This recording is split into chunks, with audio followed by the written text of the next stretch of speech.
नमस्कार, आप देख रहे हैं पत्थर की लकीर। मैं हूं आपके साथ प्रीति रघुनंदन। लाल किला हिंसा की जांच में पता लगा कि ट्विटर सहित कई तरह के सोशल मीडिया प्लेटफॉर्म पर किसान आंदोलन की आड़ में हिंसा फैलाने की साजिश रची गई। सोशल मीडिया पर अफवाहें फैलाई गई। सरकार ने अपील भी की कि कहा सोशल मीडिया प्लेटफॉर्म्स अपने लिए खुद नियम बनाएं, लेकिन समाधान की तरफ कदम बढ़ते नहीं दिखे। अब सरकार ने खुद डिजिटल इंडिया को स्वच्छ करने के लिए सख्त नियम तय कर दिए हैं। यानी अब इंटरनेट के जरिए साजिश करने, अफवाहें फैलाने वालों पर कार्रवाई होगी ही, साथ ही डिजिटल प्लेटफॉर्म की जिम्मेदारियां भी तय कर दी गई हैं। डिजिटल मीडिया की मनमानी रोकने के लिए नए नियम बना दिए गए हैं।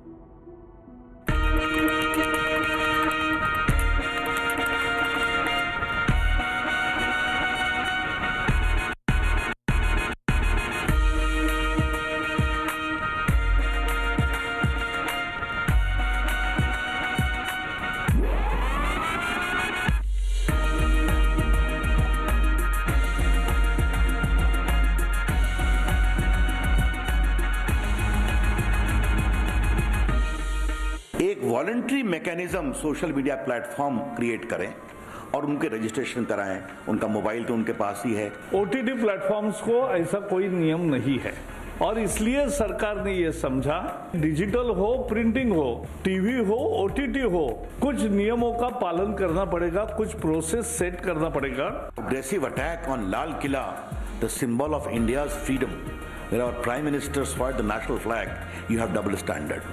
This is plainly unacceptable.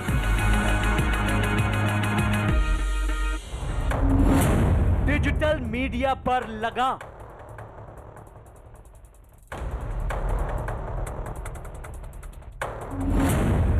Social media पर बने नियम। सेंसर बोर्ड का है जो एक एथिक्स कोड है, वो सबको कॉमन रहेगा। ओटीटी पर नहीं चलेगी मनमानी।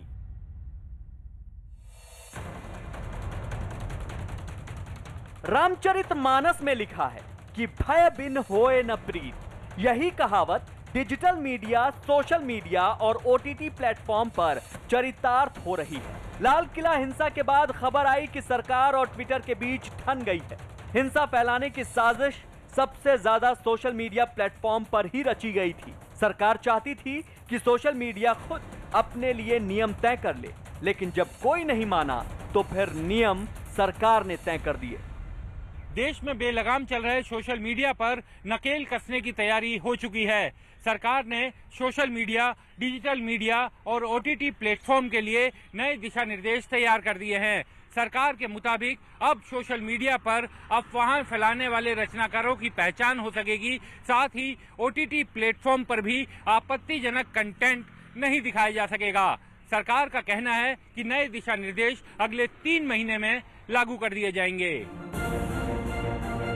स्वच्छ डिजिटल भारत बनाने के लिए कोई नया कानून नहीं बनाया गया है। नए नियम आईटी कानून के तहत ही आएंगे। स्वच्छ डिजिटल भारत के लिए नए नियम 3 कैटेगरी के लिए बनाए गए हैं। इनमें सोशल मीडिया यानी ट्विटर, फेसबुक, इंस्टाग्राम जैसे सोशल मीडिया प्लेटफॉर्म हैं।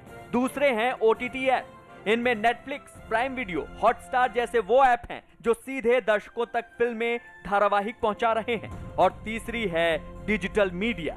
ये वो समाचार वेबसाइटें हैं जिनके लिए अखबारों और टीवी की तरह अब तक कोई नियम नहीं थे। केंद्रीय कानून मंत्री रविशंकर प्रसाद ने कहा कि व्यापार के लिए सोशल मीडिया का स्वागत है, लेकिन गलत इस्तेमाल पर जवाबदेही तो बनती है। व्यापार करें, पैसे कमाएं और सोशल मीडिया पर ऑर्डिनरी इंडियंस को आप मजबूत करें। आपका स्वागत है। बहुत लंबे समय से शिकायतें थी कि सोशल मीडिया पर मर्यादा लांघी जा रही है, जिसे बांधने के लिए एक लक्ष्मण रेखा तो खींची जानी चाहिए। इसीलिए सरकार ने नियम बनाए हैं।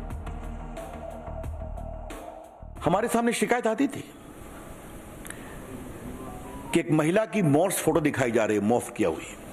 हमारे सामने ये भी शिकायत आई थी कि सोशल मीडिया को आजकल क्रिमिनल, टेररिस्ट देश में केओस, मेहम, वायलेंस को प्रमोट करने के लिए also from across the border कार्रवाई कर रहे हैं। सोशल मीडिया का यही दुरुपयोग रोकने के लिए नियम बनाए गए हैं। अब सोशल मीडिया साइटों को आपत्तिजनक सामग्री 24 घंटे में हटानी पड़ेगी।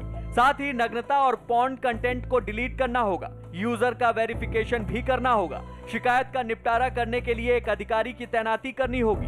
साथ ही हर महीने शिकायत निपटारे का ब्यौरा भी देना होगा। अगर कोई आपत्तिजनक सामग्री डालता है तो उसकी पहचान करनी होगी। ये भी तय करना होगा कि खुराफात की शुरुआत किस देश से की गई, किसने की और भारत में उस खुराफात को किसने आगे बढ़ाया। 2 कैटेगरी की है, एक है intermediary which can be A social media intermediary, और दूसरा है सिग्निफिकेंट सोशल मीडिया इंटरमीडियरी। पहला है कि आपको एक ग्रीवांस रिड्रेसल मैकेनिज्म रखना पड़ेगा, और इस ग्रीवांस ऑफिसर का नाम भी आपको रखना पड़ेगा, who shall register the grievance within 24 hours and disposal in 15 days। 2 प्रकार के सोशल मीडिया होंगे, तो जो सिग्निफिकेंट सोशल मीडिया होगा उनको 3 काम करना पड़ेगा। पहला, you will have to have a chief compliance officer resident in India, responsible for ensuring compliance of the acts and the rules. Second, a nodal contact person resident in India for having 24/7 coordination with the law enforcement agencies। तो पहला हो गया chief compliance officer, दूसरा हो गया nodal contact person, तीसरा है appoint a resident grievance officer. एक सवाल आता है फर्स्ट ओरिजिनेटर का कि खुराफात हुई, but who was the creator, who was the first creator of the mischief. बार बार चीजें रीट्वीट पर ट्वीट होनी शुरू होती हैं, कई बार महम शुरू हो जाता है ऑन व्हाट्सएप, मॉब लिंचिंग में। तो फर्स्ट ओरिजिनेटर कौन है इसके बारे में बताना पड़ेगा। This first originator will not, we don't like to have the content, क्योंकि कंटेंट तो बाहर आ जाता है, कई लोग ट्वीट रिट्वीट करते हैं। हु बिगैन द मिसचीफ, ये आपको बताना पड़ेगा।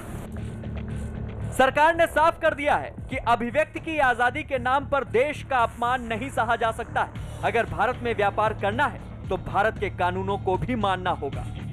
अगर कोई अनलॉफुल इंफॉर्मेशन आपके प्लेटफॉर्म पर है, again if there is a court order और एप्रोप्रिएट गवर्नमेंट डायरेक्ट्स दैट, तो आपके law and order, integrity of India, sovereignty of India etcetera etcetera, तो आपको उसको हटाना पड़ेगा।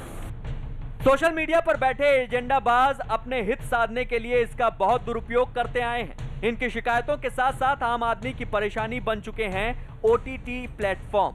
ये सीधे दर्शकों तक फिल्में, धारावाहिक पहुंचा रहे हैं और माँ बाप की चिंता ये है कि बच्चों तक आपत्तिजनक सामग्री पहुंच रही है। ऐसे में नियम इनके लिए भी बनाए गए हैं। नए नियमों के बाद OTT प्लेटफॉर्म्स को परोसे जाने वाले कंटेंट की जानकारी देनी होगी। साथ ही पेरेंटल लॉक यानी माता पिता को कंटेंट का लॉक देना होगा ताकि बच्चे आपत्तिजनक सामग्री न देख सकें। साथ ही 7 साल से ज्यादा, 13 साल से ज्यादा और 16 साल से ज्यादा उम्र वालों को दिखाया जाने वाला कंटेंट यू कैटेगरी यानी यूनिवर्सल कैटेगरी में रखा होगा। वयस्कों के लिए कंटेंट ए कैटेगरी यानी एडल्ट कैटेगरी में रखना होगा। साथ ही अपने नियम बनाने वाली संस्था बनानी पड़ेगी। संस्था के अध्यक्ष रिटायर्ड जस्टिस होंगे या फिर कोई नामचीन शख्स भी अध्यक्ष हो सकता है। OTT प्लेटफॉर्म के साथ साथ सरकार ने डिजिटल मीडिया यानी समाचार वेबसाइटों के लिए भी नियम तय कर दिए हैं। For OTT and digital news media, both will have to disclose their details from where they publish, how they publish, how much is this spread, anything. So that disclosure will come. That is first, information. We are not mandating a registration. Their grievance redressal system, in the same manner, it will work in OTT platforms and digital portals also. They will have to have their own portal for grievance redressal. Then second tier will be self-regulation. On OTT platforms, they will have to have a self-regulation, a body headed by a retired Supreme Court or High Court judge or otherwise very eminent person। अभी sensor board होता है film वालों को, लेकिन OTT को sensor board नहीं है। तो हमने कहा है self classification of age related issues to be solve and उसका एक प्रोसेस हो कि 13 से ऊपर 13 plus 16 plus and a category there has to be a mechanism of parental lock and ensuring compliance that children don't see that. अब digital platform पर स्वच्छता का अभियान शुरू कर दिया गया है। लक्ष्मण रेखा खींच दी गई है, यानी एजेंडाधारी अगर अपने हितों के लिए इंटरनेट का इस्तेमाल करते हैं तो कार्रवाई तय है। और इसी के साथ ही एक ब्रेक हम ले रहे हैं। ब्रेक के बाद आपको दिखाएंगे कि कोरोना का हॉट अटैक किस तरह से हो रहा है। जी हां, फरवरी में 15 साल बाद गर्मी का कहर क्यों टूटा और उसकी वजह से वायरस फैलने का खतरा कैसे बढ़ गया। इसके अलावा आपको दिखाएंगे पाकिस्तान के पीएम इमरान खान ने सड़कों पर क्यों उतारी अपनी मदरसा आर्मी। ये दोनों बड़ी खबरें ब्रेक के बाद।